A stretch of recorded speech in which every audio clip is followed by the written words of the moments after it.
He gets it. Andy Baba challenges him. He beats him. Mm-hmm. He runs around everybody else. Yeah. And at that time, Andy Baba actually runs back across the box. Yep. So he beats out Caldwell, I think it was, put his foot in. Yeah. He gets around right before he takes a shot. Andy Baba comes in to challenge him again, slides past him. Yeah. And he beat him twice. And the thing is, like, when I think about Darwin, and he's a very smart player, okay? We talk about his touch all the time. He's got the best touch I've seen in a long time. Yeah. I mean, especially on this team. Yeah, on this team, yes. I have not seen touch like his since, well, I'm an Italian soccer fan, so Pirlo, the architect, he had good touch. He had good touch, okay?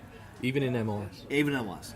Darwin has better touch than Pirlo did, I think. And that coming from me, who's an Italian fan, that's bold.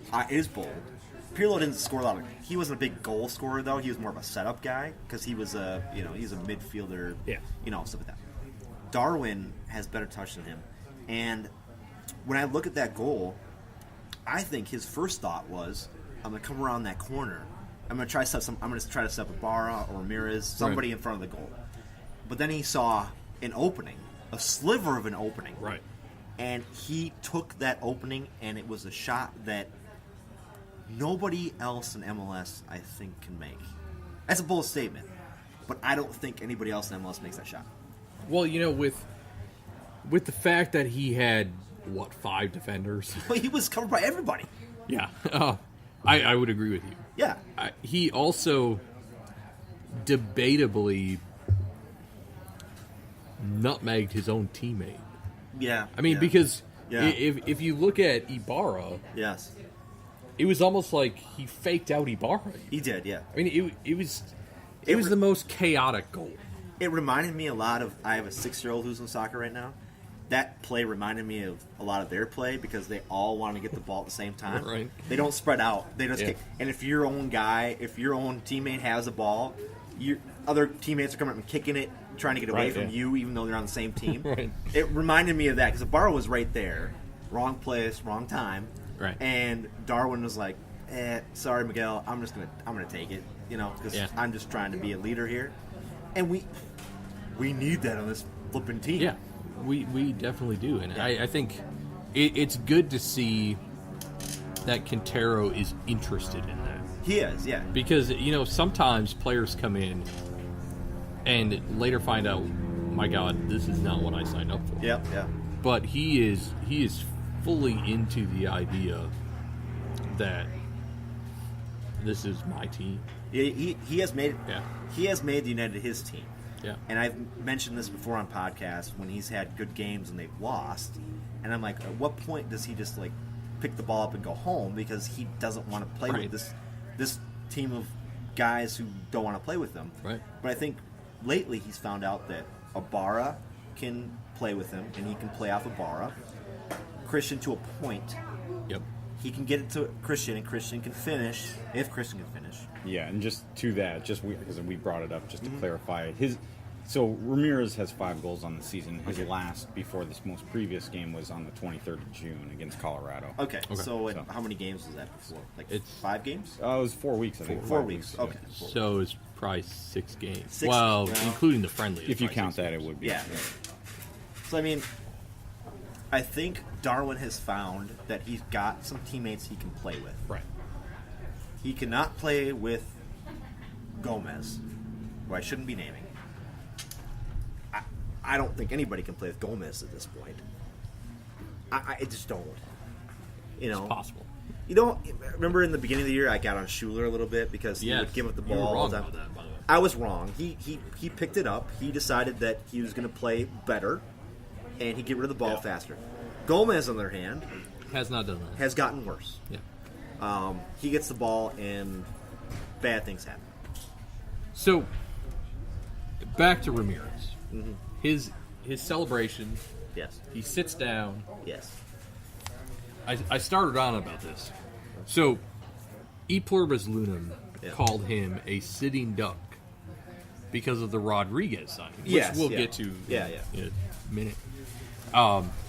And I agreed with them on that. Mm-hmm. And Twitter, somewhere out there in the Twitterverse has that. Yeah. So Ramirez actually liked that tweet. What? And Ibarra actually commented on that tweet. So that tweet got some notice. What did Ibarra say? He said, well, you're not seeing all the work he does. So it's what we're talking about, really. Yeah. So the reason, and he actually said this in the post-game scrum. Yeah. The reason he did that celebration was because of that tweet. Because of that tweet. Wow. He's like, you know what? I sat down because there's somebody out there that thinks I'm a sitting duck, and I am trying to prove them wrong. So he said I sat down. Yeah. And I said, well, that's motivation. It goes back to that whole conversation we had earlier. Yeah. About some players need that challenge. Mm-hmm. And Christian saw himself getting berated in social media of all places. Yes. And he was like, I'm going to respond to that. And I thought New England, he had a really good game. He did. He had a couple chances. Yep. I mean, I think it was, in my opinion, his best game of maybe this season. I think it was his best because game. he really he almost had a brace in the first half. Yeah. And so for me, he said, "Look, you're challenging my work rate. You're challenging my abilities. Yes, I'm going to show you up." And for me, that was a big moment because one, I was involved in that whole tweet. So I kind of take some responsibility for the fact that I helped Christian Ramirez. And I think you're absolutely right. And just I can back you up with some numbers. Your point is a good one because Ramirez, as far as the Audi player index is concerned, was finished that game, the New England game, with 577. And so you're right. So I think you nailed it, Dave. The other point I wanted to bring up with the New England game is Bobby Shuttleworth. Yes, because speaking of Audi index, he was a 934, and that's why. As good as Ramirez was in that game, wouldn't you have to call Shuttleworth maybe the man of the match for that one? Well, and you know why he was good. Because it's his former team. He wanted to be. He wanted to show them. And even though he's been with us for 2 seasons, it's the first game he's played against. Exactly, because Elfbaj played against them last. Yes, right. In fact, that was Elfbaj's last full game. Yep. I could tell in the beginning of that match against New England that Bobby was playing not only for the United, but he was playing to show New England that they made a mistake. And he had a killer save at the end of that game. Yes, he did. Yep. I think it was the 80... I think I have it in my notes. It was 87th minute, 88th minute. Yep. Ball crosses back over, and the reaction save that he had was just spectacular. I mean, he was going to the far post. Yes. He managed to spin himself around back to the near post and got it. Yeah. I honestly have no idea how he got to the save. That I think in this game, Bobby had a save where he went for a ball that was towards the post, and he hit his fingers on the goal. That was the PK. Yeah, on the PK. Okay. Well, I mean, it was leading up to the PK. Yeah. And I was freaking out because I was like, he might have broken his flipping hand. And I'm going, if he broke his hand, we're screwed. Right. I mean, we're not going to win this game. Right, because prior to actually turning on the recording, we had this conversation with our audience. Yes. About how, while Bobby's distribution sucks sometimes, in terms of the actual reactionary saves that he makes, he's way better than Lamson. Yeah, totally. Yeah. And that's the big thing, because a lot of the points of being a keeper are well, you have to have this situational awareness, and you have to have this soccer IQ, which maybe he lacks a bit of. Yeah. The ability to react is so important, and Bobby's fantastic at that. He is, yeah. And he's been a very vocal leader on that team all year.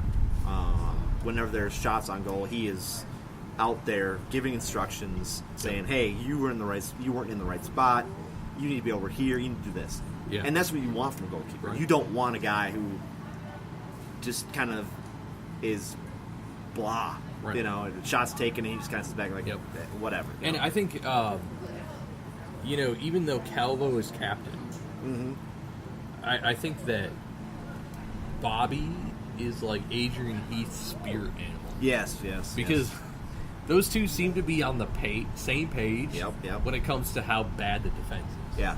Because if that ball that Bobby had to save, or unfortunately couldn't save, Yes. was anybody's fault Yes. other than Bobby's, Yes. you know it. Because, Yeah. as you said, he is barking Yeah. at them. He reminds me a lot of, I'll go back to Italy, he reminds me a lot of Buffon. Yeah. Buffon's the same way, the Italian goalkeeper. Same deal. Got him on money. If you're not in the right position and a shot's taken, he gets in your, and he'll be out there pointing and saying, "Hey, yeah." But I've seen other goaltenders who shots taken, and they just kind of sit back and go, "Yeah, it is what it is." Yeah. You know. Holy shit, guys! This has been the longest podcast we've ever done, so we're gonna have to split up into 2 different parts. This ends part number 1 at Invictus Brewing. Please keep listening and go to part 2.